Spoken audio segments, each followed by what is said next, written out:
ai rồi bong bóng đây bà chụp vào đây trường cha chụp điệp xu không đâu ban bong chụp điệp xu bà chụp điệp xu cá piประมาณ3 មុនចូលឆ្នាំបងប្រកួតនៅប៉ុស្តិ៍លេខ5ហ្នឹងបានបងបាទជក់ចិត្តដិតអារម្មណ៍អ្នកគ្រប់គ្រងហូយ៉ាងកងរំពងការវិលត្រឡប់មកវិញនេះបងយល់ឃើញបែបណាដែរបន្ទាប់ពីមានការគ្រប់គ្រងខ្លាំងមែនទែនតែម្ដងសម្រាប់បងទៅប្រកួតនៅព្រែកកាពឹសសម្រាប់ខ្ញុំគឺសប្បាយចិត្តមែនទែនបងដែលបានយើងជាកីឡាករសេរីចាស់បាទយើងបានមកវិញហើយបានបងប្អូនយើងនៅចាំឲ្យគ្រប់គ្រងច្រើនបងអូយើងសប្បាយចិត្តមកនេះបាទបងបាទសំខាន់ការវិលត្រឡប់មកវិញនេះបានប្រាក់ឧបត្ថម្ភនេះក៏គួរសមពីអ្នកអង្គការលៀងមេងបាទបងបាទពិសេសហ្នឹងគឺវាយជក់ចិត្តដុតអារម្មណ៍អ្នកគ្រប់គ្រងគាត់ហូយ៉ាងកងរំពងខាបយកបេះដូងបងសុកសលគាត់ឧបត្ថម្ភ300000បាទបងបាទតែគាត់ថាអញ្ជើញបងទៅលេងនៅហាងគាត់គាត់ថានឹងមានអីបន្ថែមជូនបងទៀតបាទបាទពីមុនធ្លាប់ទៅហាងបងកសងអត់ធ្លាប់ទេបងអត់ធ្លាប់គ្រាន់តែថាជីកាត់អីបានឃើញបានអីចឹងណាបាទចុះពីមុនមកធ្លាប់បានប្រាក់ឧបត្ថម្ភលើកទឹកចិត្តអីពីគាត់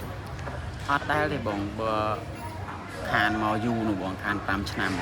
អូអញ្ចឹងមានន័យថាអត់ដែលទេបាទបងអញ្ចឹងលើកទី1ហ្មងអូលើកទី1ឥឡូវគាត់អញ្ជើញទៅហាងស្អែកដូចជាម៉ោង1គាត់ណាត់ម៉ោង1ឥឡូវបងវិលត្រឡប់មកវិញគាត់បងធ្វើបានល្អពីប្រកួតហើយអ្វីត្បិតតែប្រកួតដំបូងបងប៉ះគេរៀងខ្ពស់តែនៅតែឃើញថាបងធ្វើបានល្អដដែលអ្វីត្បិតតែយើងចាញ់បន្ទុកកីឡាកររងមែនតែកម្ពស់ខ្ពស់មែនបាទខ្ពស់ជាងខ្ញុំកម្ពស់ខ្ពស់មែនតែមកបាទខ្ពស់ហ្នឹងចូលបាទចូលចង់2ម៉ែត្រហើយឥឡូវនិយាយពីបទពិសោធន៍ការវិលត្រឡប់មកវិញបានបន្តិចមើលនៅក្នុងវីដេអូហ្នឹងការវិលត្រឡប់មកវិញហ្នឹងបានបទពិសោធន៍បែបណាបើយើងនិយាយថាការត្រឡប់មកសារនេះវិញឃើញថាបទពិសោធន៍គឺល្អច្រើនដោយសារមានការគ្រប់គ្រងអំពីពុកម៉ែបងប្អូនពីក្រុមហ៊ុនរបស់អង្គការលៀងមេងហើយក៏មានដូចជាបងសុកសលក៏គាត់បានចូលរួមជួយឧបត្ថម្ភគ្រប់គ្រងគុនខ្មែរយើងដោយឡែកនេះមិនមែនសម្រាប់បងសុកសលហ្នឹងមិនមែនគ្រប់គ្រងតែខ្ញុំគឺគាត់គ្រប់គ្រងទូទៅឲ្យតែកីឡាករយើងប្រកួតអស់សមត្ថភាពហើយប្រើក្បាច់ពិសេសទៅគាត់នឹងជួយឧបត្ថម្ភអញ្ចឹងណាបាទអញ្ចឹងមានន័យថាយើងបានបទពិសោធន៍ថ្មីដែរមានន័យការប្រឹងប្រែងទទួលបានលទ្ធផលផ្លែផ្កាត្រឡប់មកវិញខុសពីមុនមានន័យថាពីមុនដូចខ្ញុំបានសាកសួរបងដូចជាពីមុនអីមកប្រកួត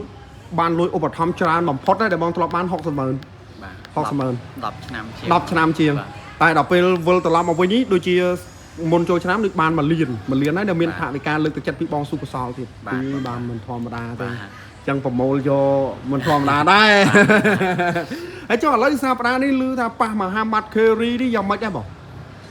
កីឡាករអ៊ីរ៉ង់នេះបើសប្តាហ៍នេះយើងអត់ដឹងអំពីសមត្ថភាពគេអីយ៉ាងណាទេបងប៉ុន្តែនឹងព្យាយាមធ្វើឲ្យអស់សមត្ថភាពហើយឲ្យល្អអញ្ចឹងណាបងឲ្យល្អអញ្ចឹងមានន័យថាយើងប្រឹងប្រែងព្យាយាមឲ្យអស់លទ្ធភាពដែលយើងមានបាទហើយឥឡូវសប្តាហ៍នេះទៅវាយនៅប៉ុស្តិ៍លេខ5ទៀតហើយមានអីនិយាយទៅកាន់ពុកម៉ែបងប្អូនយើងមកបន្តិចទៀតសម្រាប់ការបង្ហាញវត្តមានលើកទី3ហើយឃើញថាការប្រកួតលើកទី1វាយគីឡូ67បាទទី2 63កន្លះទី2 65បងដល់ពេលចេញ poster មកខ្ញុំចង់ភ្ញាក់នេះប៉ាមហាម៉ាត់ខេរីនេះ63កន្លះអញ្ចឹង3ប្រកួតនេះគឺចុះរហូតអូយបាទឥឡូវមានអីនិយាយមកបន្តិចទៀតទេទៅកាន់ពុកម៉ែបងប្អូនយើងសម្រាប់ខ្ញុំប្រកួតលើកទី3នេះប្រកួតនៅប្រភេទគីឡូ63កន្លះនេះគាត់ចង់ឲ្យបងប្អូនដែលជា fan ឬក៏អ្នកគ្រប់គ្រងផ្សេងជួយគ្រប់គ្រងការប្រកួតរបស់ខ្ញុំព្រោះខ្ញុំនឹងខំប្រឹងធ្វើឲ្យល្អទាំងគីឡូទាំងការប្រកួតអញ្ចឹងសូមបងប្អូនទស្សនាផ្ទាល់ឲ្យច្រើនហើយនឹងទស្សនាទៅតាម page ឬក៏ Facebook page ណាបងបានច្រើនកកបាទអញ្ចឹងជូនពរបងឲ្យជោគជ័យដូចគ្នាហើយឥឡូវផុតពីប្រកួតនឹងទៅវាយគីឡូប្រហែលបើចុះរហូតចឹងហើយចំណៅ63នឹងប្រហែលប្រកួតទៅសិនបងអូទៅមុខទៅអញចុះទៀតចឹងបាទបងបាទប្រុងចុះតាណាទៀតប្រុងចុះទៅ60 61បងអាយ៉ាបាទណែ60 61ចាំទទួលផងតែសាកមើល4 5ប្រកួតសិនអរគុណច្រើនបងជម្រាបលាជូនពរជោគជ័យបាទអរគុណ